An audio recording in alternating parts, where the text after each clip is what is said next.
Baiklah jemaat Tuhan yang terkasih, sebelum kita mendengarkan kebenaran firman Tuhan, mari kita satu di dalam doa. Kita berdoa. Bapa di dalam surga, kami mengucap syukur kepada-Mu di pagi hari ini. Oleh karena kebaikan Tuhan, kami boleh bersama-sama berada di dalam ibadah Jumat Agung. Kami memperingati akan kematian-Mu di atas kayu salib yang telah terjadi 2000 tahun yang lalu. Oleh karena kasih Tuhan kepada kami yang rela datang ke dalam dunia menanggung dosa kami di atas kayu salib, kami mengucap syukur kepada-Mu Tuhan. Dan saat ini kami akan mendengarkan kebenaran firman-Mu. Kiranya Roh-Mu yang kudus membimbing kami supaya kami dapat mengerti kebenaran firman-Mu. Kami sambut firman-Mu di dalam nama Tuhan Yesus. Haleluya. Amin. Shalom. Selamat pagi jemaat Tuhan yang kekasih. Selamat Paskah. Selamat bersama-sama kita memperingati kematian Tuhan Yesus. Suatu momen yang sangat penting dan sangat berarti bagi kita orang percaya. Karena melalui peristiwa ini kita telah diberikan kepastian keselamatan. Kita telah diberikan kehidupan yang kekal oleh pengorbanan Yesus di atas kayu salib buat kita 2000 tahun yang lalu. Jemaat Tuhan, baik, mari kita bersama-sama akan belajar kebenaran firman Tuhan di dalam Wahyu pasal 1 ayat 17 dan ayat 18 sesuai dengan ayat yang diberikan oleh Badan Pengurus Pusat. Mari kita bersama-sama membuka Wahyu pasal 1 ayat 17 dan 18. Firman Tuhan berbunyi demikian. Ketika aku melihat Dia, tersungkurlah aku di depan kakinya sama seperti orang yang mati. Tetapi Ia meletakkan tangan kanannya di atasku lalu berkata, "Jangan takut, aku adalah yang awal dan yang akhir dan yang hidup. Aku telah mati, namun lihatlah, aku hidup sampai selama-lamanya, dan aku memegang segala kunci maut dan kerajaan maut." Terpujilah Tuhan. Tema yang diberikan oleh Badan Pengurus Pusat adalah "Aku adalah yang awal dan yang akhir dan yang hidup." Aku adalah yang awal dan yang akhir dan yang hidup. Dengan subtema melalui perayaan Paskah, umat Tuhan memberitakan Yesus pemberi hidup dan pengharapan. Bapak Ibu Saudara yang kekasih di dalam Tuhan kita Yesus Kristus, di tengah-tengah situasi pandemi COVID-19, mari kita tidak hanya berfokus kepada pandemi yang sedang terjadi ini, tetapi mari kita lebih mengarahkan diri kita kepada Kristus Sang Juru Selamat, kepada Kristus yang telah menyatakan kasih-Nya buat kita, orang-orang yang telah berdosa dan akhirnya dibenarkan karena Yesus sudah menebus dosa kita di atas kayu salib. Karena itu Bapak Ibu Saudara yang terkasih di dalam Tuhan Yesus Kristus, hal yang pertama yang perlu kita lihat adalah bagaimana penglihatan Yohanes yang sungguh ajaib adalah merupakan suatu penglihatan yang dahsyat dan ajaib di Pulau Patmos.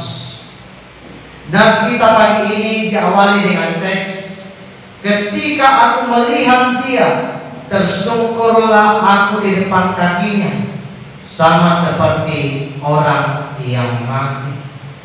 Itu adalah sebuah ekspresi yang kuat, sebuah tindakan yang dialami oleh Yohanes Satu peristiwa yang dialami oleh Yohanes, bahwa ketika dia melihat Tuhan, ketika dia menerima penglihatan itu, melihat wajah Tuhan, melihat suara Tuhan, dia tidak tahan dan ada di dalam ketakutan. Dan hal yang terjadi adalah bahwa dia tersungkur. Dan dalam keadaan dia tersungkur itu, dia tersungkur seperti orang yang mati. Bukan setengah mati. Kalau setengah mati biasanya memang orang bekerja keras, dengan orang Jawa katakan dengan moyo, ya, dengan sekuat tenaga sampai hampir habis tenaganya, tetapi tidak sampai dikatakan mati. Tapi apa yang dialami oleh Yohanes pada waktu itu adalah betul-betul dia seperti orang yang mati, orang yang tidak berdaya, mengalami ketakutan yang sangat luar biasa. Walaupun peristiwa itu ajaib, tetapi di sisi yang lain dia melihat sesuatu yang sungguh belum pernah dia lihat. Dan baginya itu mendatangkan ketakutan yang luar biasa. Adalah satu penglihatan yang dahsyat dan ajaib. Penglihatan yang walaupun mungkin dikatakan mengerikan, tetapi itu sesuatu yang betul-betul merupakan pengalaman yang sangat indah dalam kehidupan Yohanes. Bahwa apa yang dia lihat, bahwa apa yang dia alami merupakan sesuatu yang sungguh luar biasa, sesuatu yang sangat-sangat spektakuler, dan itu merupakan satu pengalaman pribadi yang ajaib dalam kehidupan Yohanes. Suatu penglihatan yang belum pernah dilihat oleh Yohanes, bahkan manusia lainnya, dan itu membuat dia merinding, menggigil, dan ketakutan. Hanya karena dia dikuasai oleh Roh Allah, sesuai dengan apa yang ada di dalam ayatnya yang ke-10, sehingga ia dapat mendengar suara yang sangat nyaring seperti bunyi sangkakala, bahkan seperti desau air bah. Ayat 15. Ini adalah sungguh satu pendengaran yang menakutkan, satu pendengaran yang mungkin menjadi pengalaman yang mengerikan bagi Yohanes. Ada satu suara yang begitu nyaring, yang belum pernah dia dengar. Dan ketika dia memalingkan matanya, dia sungguh-sungguh melihat keajaiban ini. Ini adalah gambaran bahwa tidak ada yang dapat menyamai kemuliaan Tuhan yang begitu dahsyat itu. Yohanes dalam penglihatannya, dia sungguh melihat kemuliaan yang luar biasa, kemuliaan yang sungguh-sungguh ajaib, yang belum pernah dia alami. Dan hanya kemuliaan Tuhan yang boleh dia lihat seperti itu. Ini adalah sebuah hal yang luar biasa. Saudara mungkin berpikir bahwa Yohanes akan masuk dalam perasaan yang penuh sukacita dan kebahagiaan yang sukar untuk dilukiskan ketika dia melihat Tuhan. Ibu mereka bersaudara, dan pada masa Yesus hidup dalam daging, mereka adalah saudara sepupu. Yohanes adalah murid yang pertama. Sejak awal dia telah ikut dalam pelayanan Tuhan. Dia memiliki kemurahan hidup untuk ikut dalam pelayanan juru selamat. Bahkan dia adalah orang yang pernah meletakkan di kepalanya di bahu Tuhan ketika perjamuan Tuhan. Di dalam seluruh kehidupan Tuhan kita dan Yohanes di dunia ini, mereka sama seperti guru dan murid yang dikasihi. Bukankah kita akan berpikir bahwa ketika Yohanes melihat Tuhan di Pulau Patmos yang sepi dan berbatu itu, kebahagiaan dan sukacita akan melimpahi jiwanya. Akan tetapi Tetapi yang terjadi justru sebaliknya. Dia mengalami ketakutan, dia mengalami kekhawatiran, dia mengalami kegusaran yang luar biasa, sampai seperti orang yang mati. Ketika Tuhan berkata kepadanya, "Jangan takut," Yohanes tersungkur di hadapan Kristus, gemetar dan menggigil, dan dalam ketakutan yang besar. Hidup telah menghilang darinya, dan dia tersungkur dengan tidak berdaya di bawah kaki Tuhan, sama seperti orang mati. Inilah peristiwa yang pertama kali dialami oleh Yohanes. Ada dua alasan ketakutan Yohanes pada waktu itu. Alasan yang pertama adalah Yohanes melihat kemuliaan yang sebenarnya, yang powerful, yaitu kemuliaan Tuhan yang tidak terselubung. Bahwa Yohanes sedang melihat keilahian yang tidak ditutupi dan tidak dibatasi. Itulah kemuliaan Tuhan, kemuliaan yang sebenarnya, kemuliaan yang sungguh-sungguh powerful, yang tidak terselubung.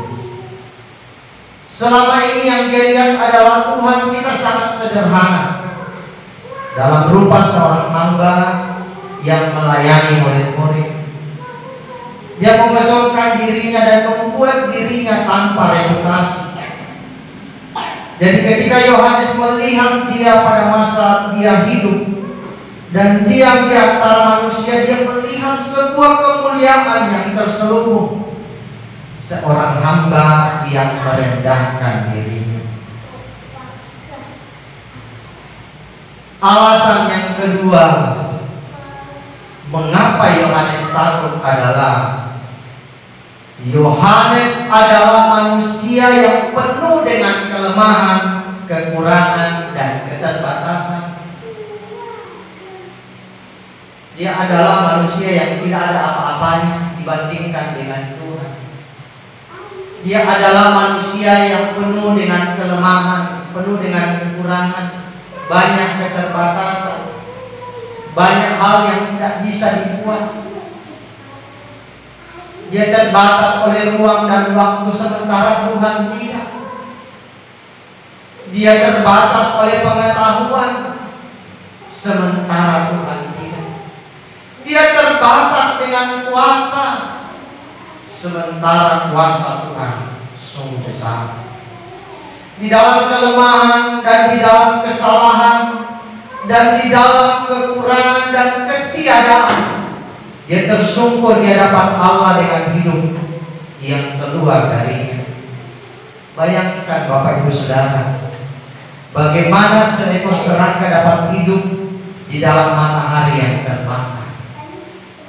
Pasti serangga itu akan mati, karena panas matahari yang sungguh-sungguh panas itu tidak akan membuat dia bisa bertahan. Atau juga bagaimana mata seorang manusia yang fana dan berdosa dapat memandang cahaya kemuliaan Tuhan yang luar biasa. Tentu tidak akan mampu kita bisa melihat apa yang dialami oleh Paulus. Dia sampai 3 hari tidak bisa melihat, oleh karena dia telah melihat cahaya kemuliaan Tuhan.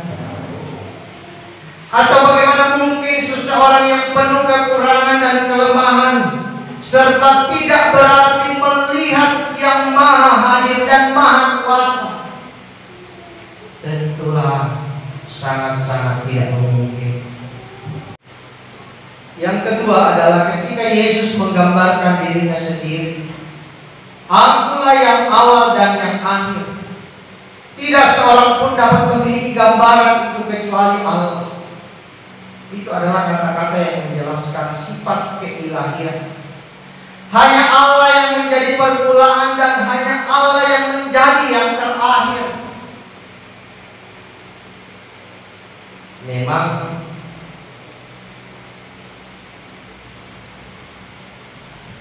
yang awal dan yang akhir,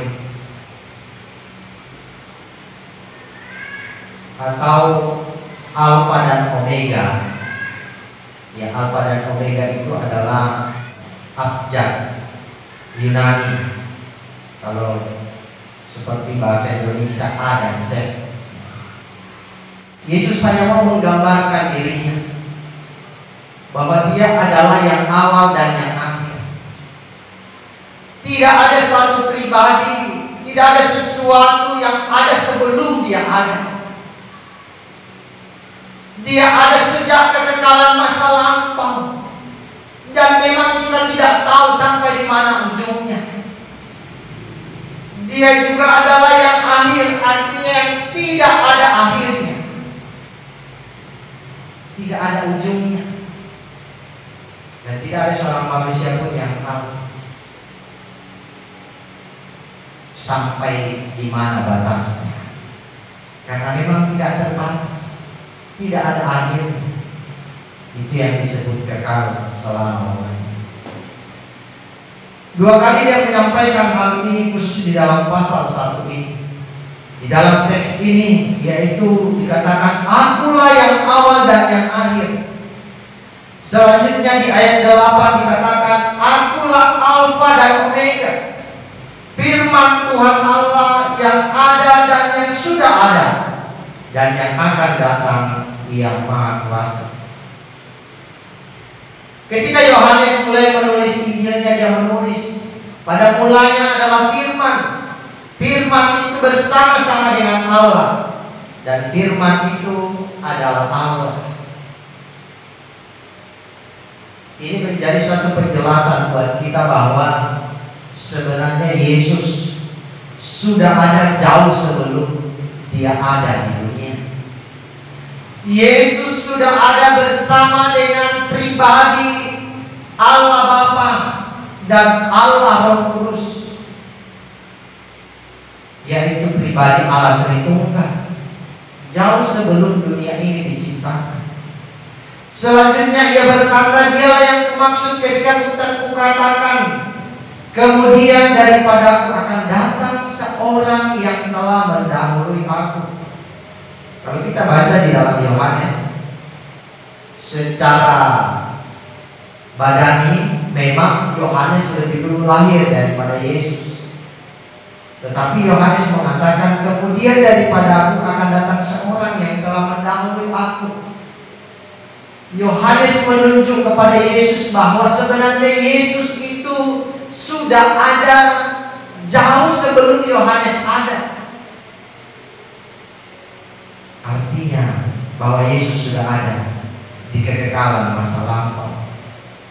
Yesus menunjuk pada pra-eksistensinya ketika dia berkata, akulah yang awal. Dan Yesus sudah ada sebelum kedatangannya yang pertama ke dunia. Ini yang perlu kita pahami Bapak Ibu Saudara, bahwa dia adalah Tuhan. Dia adalah yang awal dan juga yang akhir. Dia ada di kekekalan masa lampau yang kita tidak tahu kapan dia ada, karena memang dia yang mengadakan sesuatu, dia yang membuat segala sesuatu, dia yang menciptakan segala sesuatu. Tetapi dia sendiri, tidak ada seorang pun yang tahu dia kapan ada. Yesus Kristus adalah imam dan raja menurut aturan Melkisedek yang dijelaskan dalam Ibrani pasal 7, yang tidak memiliki awal dan akhir, dan tidak berujung, tidak seorang pun yang tahu. Dan dia memegang tahtanya dan keimamannya dengan kuasa pelayanan yang tidak terbatas. Keberadaannya tidak ada batasnya, yaitu sampai selama-lamanya. Yesus adalah imam dan raja selama-lamanya. Sebelum dia menjadi imam, sebelum dia mengajar di dalam bait Allah, Dia telah menjadi seorang imam. Dan sebelum mahkota diletakkan di atas kepalanya, dia telah menjadi raja. Dan dia adalah raja segala raja. Yang ketiga, bahwa Yesus mati untuk menebus dosa kita. Yesus Kristus yang awal dan yang akhir adalah Allah yang Maha Kasih. Dia menyatakan kasih-Nya dan merendahkan dirinya datang ke dunia dan menjadi korban tebusan bagi dosa manusia. Yesus datang ke dalam dunia, merendahkan dirinya, menjadi korban untuk menebus dosa-dosa kita, menjadi korban menggantikan kita yang seharusnya kita ini yang dikorbankan, karena kita penuh dengan dosa. Kita yang seharusnya disalibkan, tetapi Yesus menggantikan kita di atas kayu salib. Dia juga telah berinisiatif untuk menyelamatkan manusia yang telah berseteru dengan Allah, karena manusia tidak dapat menyelamatkan dirinya sendiri. Jadi kedatangan Yesus ke dalam dunia bukan karena ada seseorang yang meminta, bukan karena ada sekelompok orang, bukan karena ada sekelompok raja pemuka agama yang meminta dia supaya datang ke dalam dunia untuk menebus dosa manusia. Tetapi semua itu karena inisiatif Yesus sendiri, karena dia melihat manusia itu telah berbuat dosa dan telah kehilangan kemuliaan Allah. Manusia tidak layak untuk masuk di dalam surga karena mereka telah jatuh di dalam dosa. Yohanes 3 ayat 16 berkata, karena begitu besar kasih Allah akan dunia ini, sehingga Ia telah mengaruniakan anaknya yang tunggal, supaya setiap orang yang percaya kepadanya tidak binasa, melainkan beroleh hidup yang kekal. Ayat ini sungguh menunjukkan bahwa memang kedatangan Yesus ke dalam dunia adalah semata-mata karena inisiatif Allah sendiri. Karena memang Allah yang mau mengasihi manusia, sehingga Ia mengaruniakan anaknya yang tunggal, Yesus Kristus, untuk menebus dosa kita. Sungguh ajaib, sungguh mulia apa yang dilakukan Yesus. Dia adalah pribadi yang mulia, tetapi mau merendahkan dirinya, datang ke dalam dunia dan menjadi sama seperti kita manusia. Dosa kita telah ditebus oleh kematian Yesus di atas kayu salib. 1 Petrus 1 ayat 18 dan 19 berkata, sebab kamu tahu bahwa kamu telah ditebus dari cara hidupmu yang sia-sia, yang kamu warisi dari nenek moyangmu, itu bukan dengan barang yang fana, bukan pula dengan perak atau emas, melainkan dengan darah yang mahal, yaitu darah Kristus yang sama seperti darah anak domba yang tak bernoda dan tak bercacat. Bapak Ibu Saudara yang dikasihi di dalam Tuhan, bahwa kita ditebus oleh kematian Yesus di atas kayu salib. Kita ini adalah orang-orang yang berhutang di pasar dosa. Hutang kita terlalu banyak karena memang dosa kita terlalu banyak. Dan kita butuh seorang yang bisa untuk menyelamatkan kita dari hutang dosa itu. Kita butuh satu pribadi yang bisa untuk menebus kita, sehingga akhirnya kita bisa keluar dari lumpur dosa. Dan hanya Yesus yang bisa melakukan hal itu, karena memang Dia itu tidak berdosa dan kudus adanya. Tidak ada keinginan untuk berbuat dosa di dalam diri Yesus. Dia itu adalah Allah yang datang ke dalam dunia menjadi manusia, tetapi tanpa dosa. Dialah yang menjadi korban tebusan bagi kita. Kalau di dalam perjanjian lama, yang dijadikan sebagai korban tebusan adalah domba yang tidak bercela. Yesus lebih daripada domba yang tidak bercela. Yesus yang adalah Tuhan sendiri, sama sekali tidak berdosa dan tanpa dosa. Kematian Yesus adalah anugerah yang sangat besar bagi manusia yang percaya kepada-Nya. Semua orang yang percaya kepada Yesus memperoleh hidup yang kekal. Dan ini merupakan anugerah yang sungguh besar. Karena seperti yang saya katakan di awal tadi, bahwa tidak ada seorang pun di antara kita yang bisa menyelamatkan dirinya sendiri. Tidak ada seorang pun yang bisa mengeluarkan dirinya dari lumpur dosa. Hanya Yesus yang bisa untuk mengeluarkan kita dari lumpur dosa. Dan ketika kita diberi keselamatan, itu adalah anugerah terindah, anugerah terbesar yang Tuhan berikan dalam hidup kita. Mungkin banyak anugerah yang kita terima, kenaikan pangkat, kelulusan anak kita, mendapatkan keturunan, mendapatkan harta yang melimpah, hidup kita diberkati Tuhan. Itu adalah anugerah, tetapi tidak sebanding dengan penebusan yang dilakukan Yesus buat kita.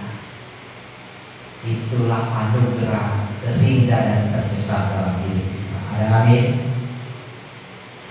Karena itu mari kita senantiasa memuliakan Tuhan, karena Dia sungguh memberikan yang terbaik buat kita. Kematian Yesus membawa pengharapan yang besar. Bapak Ibu Saudara yang kekasih di dalam Tuhan, di tengah-tengah pandemi COVID-19 ini, mungkin banyak orang yang tidak punya pengharapan. Banyak orang yang menyerah. Di samping mereka ketakutan, jangan-jangan mereka akan tertular oleh COVID-19 ketika mereka ada di luar, ketika mereka sedang bekerja, ketika mereka sedang berdagang, ketika mereka sedang mengerjakan sesuatu. Bahkan mungkin karena himpitan ekonomi, ada banyak orang yang tidak lagi bisa berjualan seperti biasa.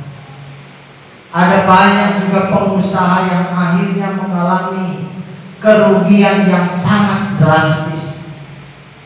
Ada banyak orang yang tidak lagi bisa mendapatkan uang seperti yang selama ini mereka dapatkan, dan terlalu kecil yang mereka dapatkan, sehingga mereka kehilangan pengharapan.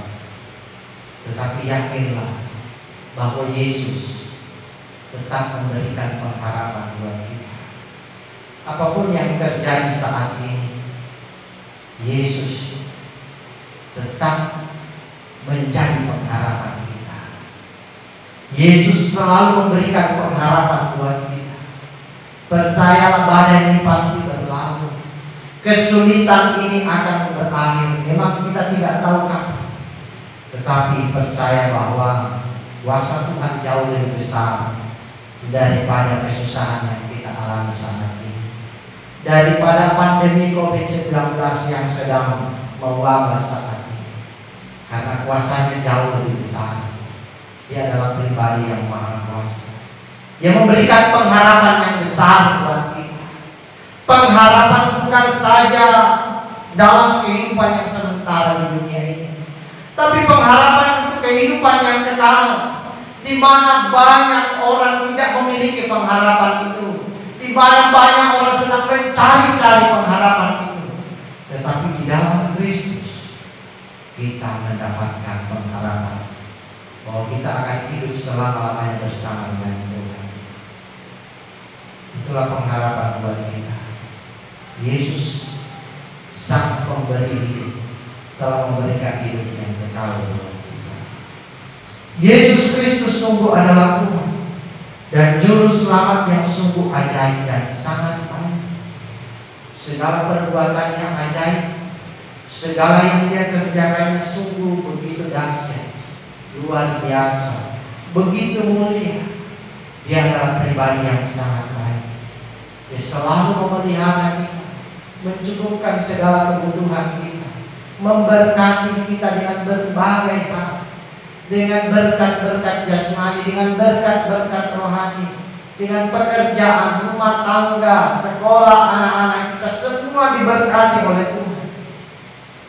Bahkan anugerah keselamatannya membuktikan bahwa Dia sungguh amat baik. Rencananya indah bagi kita. Karena itu mari selalu bersyukur dan semakin taat kepada-Nya. Sungguh ajaib Tuhan, sungguh baik Tuhan buat kita.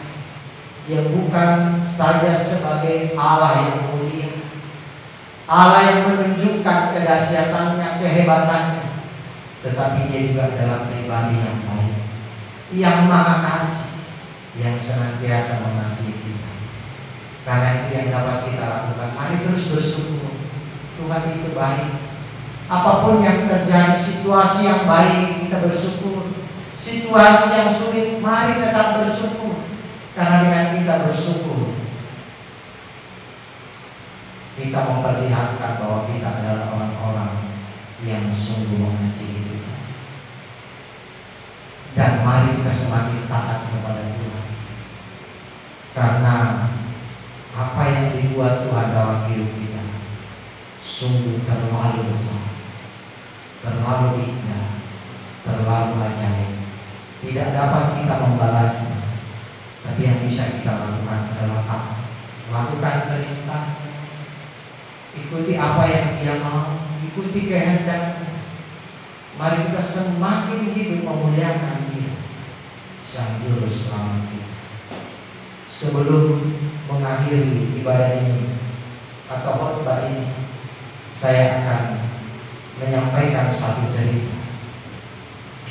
Ada seorang yang merupakan satu-satunya orang yang selamat dari suatu kapal yang karam dan terdampar di suatu pulau yang tidak berpenghuni. Dia satu-satunya orang yang hidup. Setelah beberapa waktu dia membangun tempat berlindung untuk dirinya di pulau itu. Di sana dia menempatkan beberapa barang berharga yang berhasil dia selamatkan dari kapal itu. Dia menumpuk, dia mengumpulkan, menyimpan barang-barang itu di dalam kemah. Dan dia sungguh bangga melihat hal itu, bahwa walaupun dia hidup seorang diri, dia masih mendapatkan banyak harta benda. Dia adalah seorang Kristen. Sebagai seorang Kristen, dia berdoa dengan sungguh-sungguh untuk pembebasan. Dan dia selalu mengawasi kaki langit untuk memanggil kapal yang datang ke arahnya tersebut. Suatu hari pada waktu kembali dari mencari makan, dia terkejut karena mendapati bahwa kemahnya terbakar. Semua barang-barang yang ia selamatkan dan sangat berharga itu habis terbakar. Bencana telah menimpa, dan begitulah kelihatannya. Tetapi hal yang terjadi yang kelihatannya sangat buruk itu sebetulnya menguntungkan dia. Sementara bagi pemandangannya yang terbatas, pukulan yang kejam itu tidak bisa dijelaskan. Bagi hikmat Allah yang tak terbatas, kerugiannya adalah untuk kebaikannya dan betul-betul menghasilkan hal untuk mana dia telah berdoa dengan sungguh-sungguh kepada Tuhan. Karena pada hari berikutnya sebuah kapal tiba dan kapal kaptennya berkata, "Kami melihat Anda asap sehingga kami mampir ke tempat ini. Karena kami tahu bahwa seseorang sangat membutuhkan pertolongan." Lalu orang Kristen itu menyadari bahwa hal yang baginya terlihat sebagai bencana ternyata menjadi berkat baginya dari Allah.